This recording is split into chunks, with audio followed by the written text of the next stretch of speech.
j'ai dit au gouvernement, j'ai dit attention, il y a quelque chose de très grave qui va nous arriver. Parce qu'ils ont mis en place une stratégie. Il faut tout faire pour amener les Peuls à entrer dans la bagarre.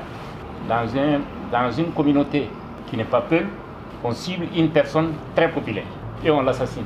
On fait tout pour qu'on pense que les assassins, que c'est des Peuls. Ça entraîne répression contre répression. C'est ce qui est arrivé à Malemana, où il y a eu les premiers carnages contre les Peuls. Au mois de mai 2015, ils ont ciblé un jeune Bambara, très populaire, c'était le chef de la jeunesse de toute la province. Le Kareri, c'est comme si vous disiez par exemple Fouta. Il a été assassiné par des inconnus, des gens qui sont venus en moto, qui l'ont tué. La communauté était en colère. Ils ont accusé les Peuls. Ils ont dit les Peuls, bon, on est ensemble depuis quand même 8 siècles, mais venez aujourd'hui, on va faire un sacrifice de bœuf. Tous ceux qui étaient venus ont été assassinés. Ils ont communiqué avec nous, ils ont dit les gens ont été assassinés. Il dit que l'imam a dit comme ils ont été assassinés, il faut juste leur mettre des gouttes d'eau sur le corps et aller les enterrer. Et ceux qui étaient allés les enterrer ont été tous tués au cimetière par les Bambara, parents de ce monsieur qui a été assassiné. Un seul monsieur a été sauvé parce qu'ils les ont tués en début de soirée. Donc un monsieur a pu se faufiler pour rentrer dans un programme.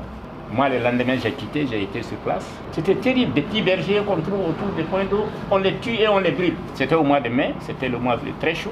Vous êtes Peuls, vous savez très bien que c'est le moment où les Peuls sont dispersés. Les transhumants. Une famille ici, une famille là, une famille là, une famille là. Tous ceux qu'ils ont vus, ils les ont tués. Nous, on a pu récupérer certaines femmes. On a trouvé des véhicules pour les mettre là-dedans et les amener. Il y en a même des femmes qui ont accouché dans les camions. Malheureusement, on n'a pas tiré les leçons. C'est ce qui plus tard va arriver au niveau de Kemasina.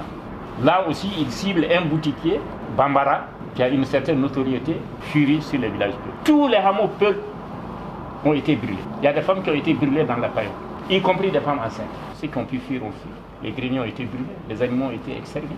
Et ça a créé la situation aujourd'hui que nous avons dans la zone du centre de Ténencourt-Sanari. Quand j'ai eu l'information par certains de mes sources, j'ai appelé le président de Guina Dogo, qui est l'association des Dogo. Je lui ai dit l'information que j'ai, les djihadistes se proposent de s'installer chez vous, à Djungani, d'ouvrir une cathédrale. Donc soyez vigilants, parce qu'ils vont tuer quelqu'un bientôt. Et s'ils tuent quelqu'un, s'il vous plaît, dites aux gens de ne pas réagir sur la communauté. C'est ce qu'ils ont fait. Ils ont d'abord tué un conseiller communal. Ensuite, un chasseur. Ils auraient pu tuer le chasseur et son frère. Non, ils ont tué le grand frère, ils ont laissé le petit frère, qui a été courir dans leur village pour dire « Ah, c'est les Peuls qui nous ont tirés dessus ». Et voilà comment est-ce que la région a été embrasée. Donc, face à une situation d'incompétence du gouvernement, les choses se sont détériorées. Parce que quelqu'un qui a été jugé en assise et qui reconnaît c'est moi qui ai tué, c'est nous-mêmes qui avons tué ces Peuls-là, ces bêtes-là, ces moyens guerriers-là. Et ces personnes ont été acquittées, condamnées à des peines de 5 ans avec sursis. Et ils ont menacé les Peuls, si vous faites appel, on va vous attaquer. Moi j'ai dit on va faire appel. Ils disent non, vraiment nous, nos enfants, nos enfants sont morts. Vraiment on ne va pas encore perdre l'argent dans le tribunal parce qu'on ne va rien gagner là. Néanmoins, Tabita, on a quand même introduit un pourvoi en cassation au niveau de la Cour suprême. Un militaire qui te rencontre si tu es Peul dans Brousse, tu es mort. Personne ne sait le nombre de personnes tuées. Des villages entiers ont été rasés de la carte. Les derniers chiffres que les députés, même Dogon, nous ont donnés, c'est 80 villages. Il y a une épuration ethnique. On n'a pas de preuves tout à fait très formelles, mais nous pensons, et de plus en plus, que ces milices qui tuent, c'est des milices qui ont été constituées par le gouvernement. À l'image des milices qu'ils ont constituées quand ils faisaient la guerre à la rébellion Touareg. Au départ, eux-mêmes tuaient les Peuls directement, les militaires. Ils rentraient dans les parcs de vente de détail, on prend 25 Peuls, on dit à chacun de payer 1 million, parce qu'on a dit que les Peuls c'est des djihadistes. Moi je suis de Nioro du Sahel. Nous avons fait la guerre en 89, quand il y a eu les problèmes Sénégal-Mauritanie. Nous avons réussi les déplacer Mauritanie. Les gens qui se battaient contre Maouia Oultaya étaient attaqués.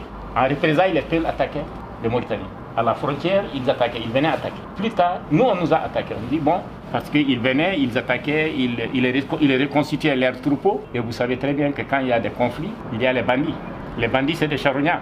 À l'époque, moi, j'étais bien placé, j'étais au niveau de la présidence. Je sais qu'on a dit de faire tout pour protéger les déplacés mauritaniens. Et il y avait les gens, ils venaient, ils attaquaient, ils transitaient.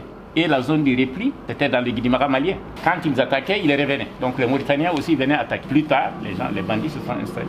Donc ce n'est plus les Mauritaniens, donc ils attaquaient tout le monde. Et finalement, les Soninké ont commencé à nous attaquer en disant « Ah, si les Mauritaniens nous attaquent, les bandits mauritaniens, les Peuls nous attaquent, c'est vous. Et c'est ce qui s'est transporté chez nous en conflit Peul-Soniké. Et donc, en représailles, les Soniké attaquaient les villages Peuls. En disant, oui, si on nous a rasiés, les Mauritaniens ou bien les Haratines aussi qui venaient, si les Peuls, avant de nous rasier, ils passent la nuit chez vous ou ils passent la journée chez vous. Pour revenir au centre, dans la tête des gens que les Peuls, c'est des djihadistes.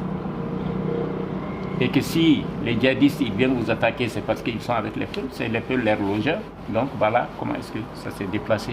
Même les communautés actuelles ont été instrumentalisées. C'est-à-dire que l'attaque que les Peuls vivent aujourd'hui, ce n'est pas un village X, Dogon, contre un village Y Peul. Non. Ce n'est pas un village B, Bambara, contre un village A Peul. Non.